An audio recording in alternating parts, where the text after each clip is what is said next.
de venir tantôt, avec des propos qu'il a tenus là, je le cite, parce que je l'ai vu tantôt la semaine passée sur TV5 et il défendait son livre, le dragon et les trucs, des choses comme ça. Alors, il parlait de la Chine. Et maintenant, vous venez me parler de l'Inde. Donc, en lisant ce qu'il a dit, et je le cite, il a dit que la rapidité à laquelle tu as pu sortir ton projet de terre l'a vraiment obnubilé. Et nous savons tous qu'écrire un livre, tout ce que ça engendre comme réflexion, et que le temps fait des mots. Lui-même, il a dit qu'il a péché quelque part parce qu'il n'a pas pu parler de l'Inde. Et que c'est la relève d'une nécessité de sa part. Donc chapeau à vous, parce que vous avez pu voir de l'autre côté de juste une contribution avant de poser ma question, parce que vous voulez nous laisser éclaircir sur beaucoup de points qui n'est pas clair en nous. Parce que en 2010, je suis au Sénégal, j'ai un ami qui travaille à ICS Moro, un ami d'enfance. Donc j'ai été le voir, j'ai passé 3 jours là-bas. À un moment donné, je ne savais même pas que les Indiens étaient en Afrique anglophone, parce que j'ai eu à voir des amis à l'école qui étaient des Indiens et qui me disaient qu'ils étaient Kenyans ou Ougandais. Donc je me disais, mais comment tu es africain? Mais je suis né au Kenya, mes parents étaient là-bas pour faire du business. Donc je me suis rendu que peut-être c'est dû au Commonwealth. Comme les Libanais ont fait tantôt chez nous, les Indiens ont été là-bas. Il y a beaucoup de choses que je n'ai pas compris. Et c'est en croisant ces gens-là que tu comprends beaucoup de choses. Donc, en t'écoutant d'expliquer ton bouquin et en lisant un tout petit peu, j'ai pu comprendre certaines choses. Et rassurez-vous que je vais vous revenir parce que j'aurai beaucoup plus de questions. Ok. Mon copain qui me dit que les ICS étaient au bord du gouffre. Je n'ai pas compris. L'usine allait fermer ses portes. Il me dit qu'il s'en est collé de justesse que l'usine ferme ses portes. Donc maintenant, les Indiens sont là et ils ont pris le 51 ou 149 ou 140. Donc ils sont en Afrique francophone. Je ne l'ai jamais su. Ma question est la suivante. Qu'est-ce qui les a motivés à venir en Afrique francophone? Vous savez qu'ils étaient dans la partie, particulièrement en Afrique francophone. C'est ce qui a que je n'ai pas vu ça. Et félicitations aux hommes. Ok, alors, Adama, est-ce que tu nous entends?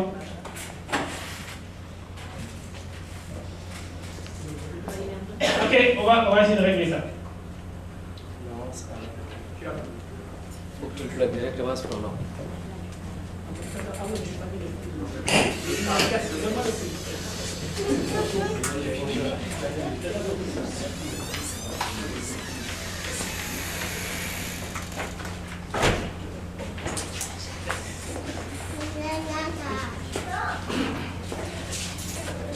Allô, Adama? Oui. Voilà, c'est bon. Là, le public t'entend maintenant, ici. D'accord, bonjour tout le monde. Ok, je vais essayer de mettre par webcam pour que tu puisses voir Alune tout à l'heure. D'accord. Ok. Bon, je crois que je vois à l'île, oui. Ok. Voilà, donc là, je peux juste peut-être mettre moins d'écho. Ok, c'est bon. Alors on va commencer avec toi, et puis je pense qu'il y a Chérif qui va parler après. Je pense que Chérif a un petit problème de connexion. On va le mettre comme ça en duplex pour que vous puissiez parler, après que vous puissiez intervenir tous les deux, et qu'il puisse t'entendre lui aussi.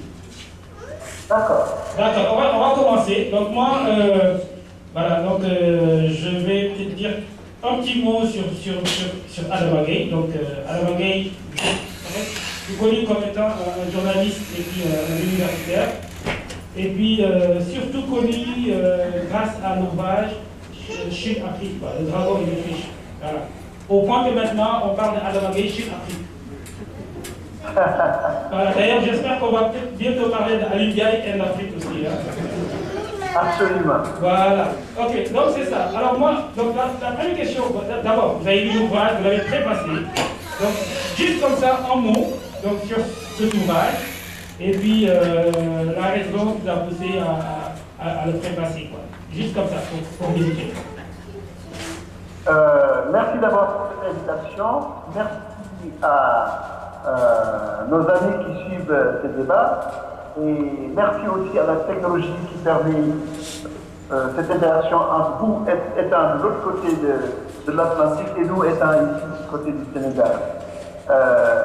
Je vais dire rapidement que lorsque Ali m'a fait part de son intention d'écrire sur la relation Inde-Afrique, j'ai été tout de suite personnellement enthousiasmé par ce projet parce que cela me semblait être un aspect manquant du débat sur les questions du continent africain et ses relations avec le reste du monde. Surtout que tout le monde sait qu'au moment des indépendances africaines, les premières alliances stratégiques et politiques qui ont été tissées entre le continent et le reste du monde l'ont été à partir de la conférence de Bandung, où l'on sait que le premier ministre indien de l'époque, Nehru, je pense, avait joué un rôle important pour raccorder les dirigeants africains, donc le continent africain, avec les pays émergents à l'époque que l'on considérait comme le tiers-monde, qui cherchaient à trouver une place dans un monde alors bipolaire entre l'Est et l'Ouest. Et je pensais que cette idée arrivait au bon moment, surtout que derrière la Chine, dont on parle beaucoup, qui m'intéresse à titre personnel et à titre intellectuel, l'Inde m'apparaissait comme une puissance essentielle dans les relations du continent avec le reste du monde, dont on ne parlait pas suffisamment. On sait par exemple que l'Inde a mis en place un projet de financement pour les pays d'Afrique de l'Ouest à travers le projet Team 9, 250 millions de dollars donnés à ces pays en ligne de crédit, que l'Inde a mis en place sa banque avec des bureaux ici au Sénégal, et qui l'expérience indienne, sa démocratisation, son réveil avec, au lendemain de la mondialisation, à travers Bangalore et toutes ces villes dynamiques qui ont saisi le fait que le monde était devenu, pour reprendre l'expression de Friedman, un espace plat. Tout cela faisait que le projet de Alun me semblait être arrivé au bon moment. Et c'est pour cette raison, au-delà de la complicité intellectuelle qui nous unit, le fait que nous avons également partagé le même passage à l'Université de Genève, tout cela me semblait être aller dans le bon sens. Je crois que la relation Inde-Afrique est une relation dont on ne parle pas suffisamment et qui probablement va prendre de l'ampleur. Et je pense qu'en faisant œuvre de pionnier, Alioune Ndiaye s'inscrit dans une dynamique que d'autres, à sa suite, gagneraient à explorer, parce que l'Afrique, au-delà des partenaires classiques du monde occidental, doit regarder ailleurs pour trouver des réponses plus pertinentes, plus efficaces dans sa quête de développement, dans sa quête de redressement, sans perdre ses valeurs, sans perdre ses acquis, que ce soit la démocratisation, sans perdre également le fait que ces pays-là du Sud, malgré les atouts qu'ils apportent, malgré la relance qu'ils apportent au continent africain, peuvent être à la fois des concurrents, mais aussi pourraient être tentés également d'avoir une approche entre guillemets néocoloniale en tirant profit des faiblesses du continent africain. Ayant donc fait l'effort du point de vue d'un Africain d'analyser cette relation, représente pour moi une exigence ardente que Alioune a eu la bonne initiative de lancer, et je pense qu'il faut le féliciter, et je suis content d'avoir eu l'honneur d'avoir été invité par lui à rédiger la préface de ce livre. Et je pense que, j'espère que cette lecture, la lecture de ce livre apportera plus et générera d'autres vocations, mais aussi bien en Afrique qu'en Inde et pourquoi pas ailleurs dans tous les pays où l'on suit le continent africain. Merci Adama. Je vois que Chérif est en ligne. Chérif, est-ce que tu nous entends? Non, d'accord. Alors on va continuer avec les questions. Donc tout à l'heure dans le débat, on parlait de la position que l'Afrique doit avoir par rapport à ces pays-là. Récemment, il y avait le sommet Japon-Afrique, vous savez aussi qu'il y a le forum de coopération Chine-Afrique, et puis le forum Inde-Afrique. Comment l'Afrique doit se positionner par rapport à ces pays-là? Quelle doit être la stratégie à adopter? L'Afrique doit se féliciter des efforts fournis par ces pays. Le Japon, il y a une dizaine de jours, lors du 5e TICAD, a annoncé qu'il mettrait à la disposition de l'Afrique des financements de 24,5 milliards d'euros, c'est-à-dire 32 milliards de dollars, pour financer des infrastructures énergétiques et pour décloisonner le continent africain. Mais c'est d'abord, pour gagner accès au marché africain. Donc l'Afrique a la possibilité de négocier avec le Japon. Nous avons aussi l'Inde qui a mis en place son Team 9 et un sommet Inde-Afrique. La même chose s'applique à la Chine depuis l'année 2000 avec le lancement du Forum de coopération Chine-Afrique qui a commencé en octobre 2000 à Pékin et qui se tient 3 fois par an avec un pic, le sommet Chine-Afrique qui a eu lieu en novembre 2006 au cours duquel à Pékin, près d'une quarantaine de chefs d'État étaient présents. Je crois que c'est un avantage pour l'Afrique de regarder ce que ces pays-là qui ont été confrontés aux mêmes difficultés de colonisation ou de néocolonisation, qui ont été confrontés à des conflits internes, qui ont été laissés en rade par ceux qui les ont dominés, comment ils ont fait pour se redresser, pour devenir des voix autorisées importantes dans le dialogue international des nations.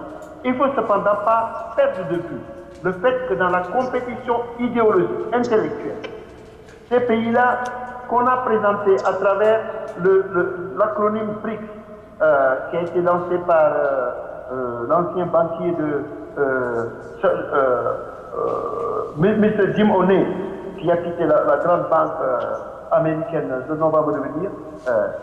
Depuis qu'il a lancé le concept des BRICS, le monde occidental essaie de trouver les moyens de mettre des bâtons dans les roues de ces institutions, de ces nations émergentes du monde du Sud. Si bien que les récentes tensions qui ont lieu actuellement au Brésil, en Turquie, apparaissent comme pain béni pour ceux qui regardaient l'émergence de ce qu'on a appelé le reste par rapport à l'Ouest, n'est-ce pas? Ça leur donne l'occasion de dire maintenant c'est le temps du déclin du reste, donc des pays Inde, Chine, Turquie, Brésil et autres. Je ne crois pas en cette rhétorique.